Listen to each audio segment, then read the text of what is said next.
médecins à se joindre aux malades pour cette journée. Donc soyez avec nous jusqu'au bout, s'il vous plaît. Et puis pour les malades, eh ben, rejoignez-nous parce que c'est comme ça qu'on fait bouger les choses. Je sais que tout le monde est très frustré, tout le monde aurait voulu continuer plus longtemps, mais ça va continuer plus longtemps, croyez-moi, il faut s'accrocher et tous ensemble on va y arriver. Voilà.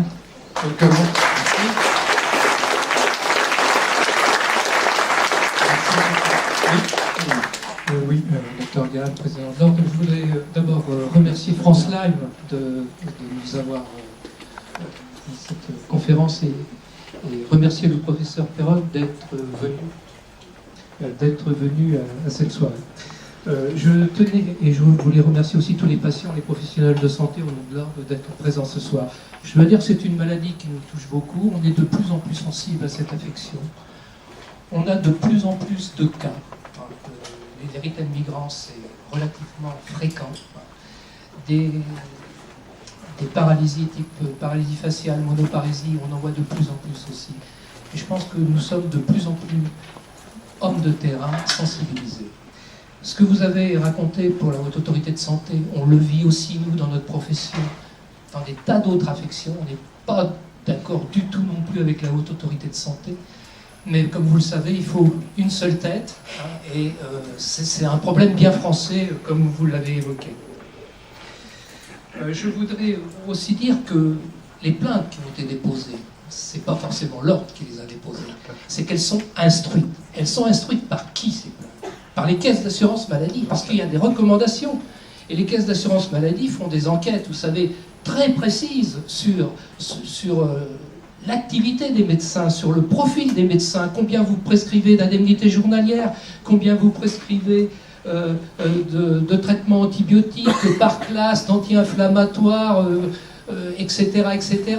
Donc on est très suivi, et ces plaintes se sont portées au niveau de l'Ordre, mais elles peuvent être portées directement au niveau de l'ARS pour ensuite arriver au niveau du conseil régional. Donc à partir du moment où une plainte est transmise, elle est obligatoirement instruite, et le conseil départemental instruit cette plainte et la transmet au régional. Voilà. Le conseil départemental de l'Ordre. De l'Ordre, oui. Oui, pas de l'Ordre. Non, non, non. Rassurez-vous. Je voulais aussi revenir et vous dire aussi le problème du sérodiagnostic que vous avez évoqué. Nous aussi, on le vit beaucoup.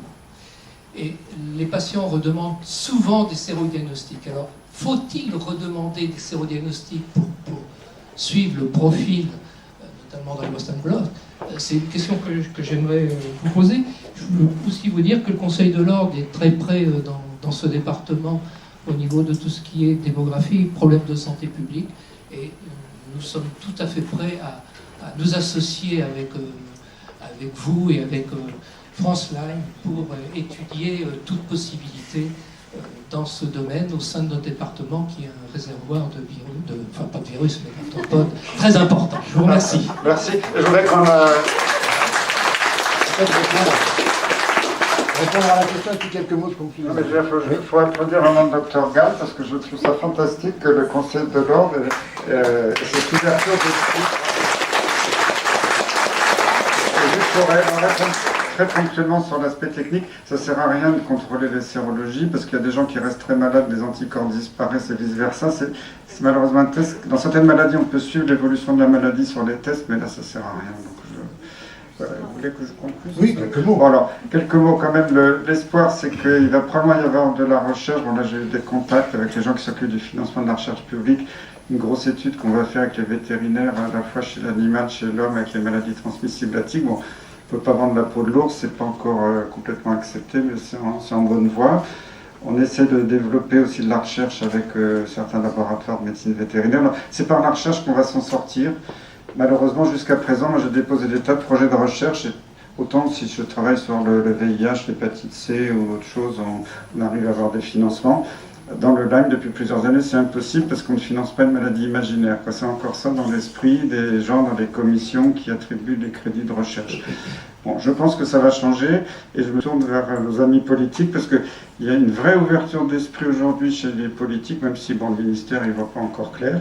Notamment, vous avez, il y a un maire près de Nancy, d'ailleurs il est venu me voir l'autre jour, il est très sympa, qui est très malade, qui a poussé un coup de gueule sur Internet parce qu'il a dit « Moi je suis un représentant de la République, je ne peux pas me faire soigner en France », il a dû aller en Belgique pour se faire soigner. Et il a commencé à remuer des amis sénateurs et tout, et de jouer aller au Sénat prochainement, justement, grâce à lui. Il y a d'ailleurs un sénateur qui a déposé une question publique du Sénat à la ministre. Donc je pense que maintenant, il y a vraiment des hommes politiques sur le terrain. Moi, ça fait des années que des sénateurs, des députés m'ont contacté parce qu'ils sont proches de leurs administrés, qui voient le problème dans les campagnes, et que c'est pas encore bien monté à Paris.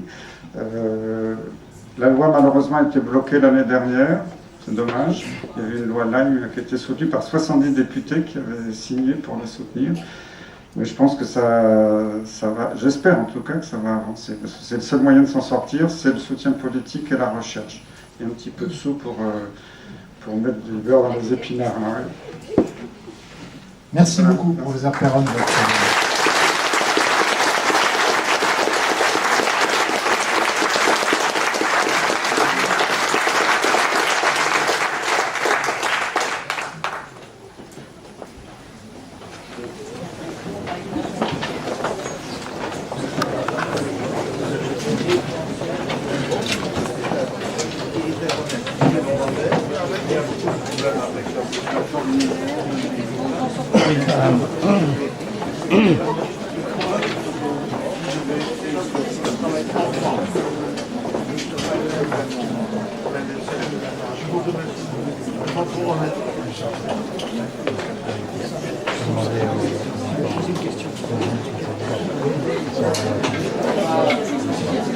Demandez-lui.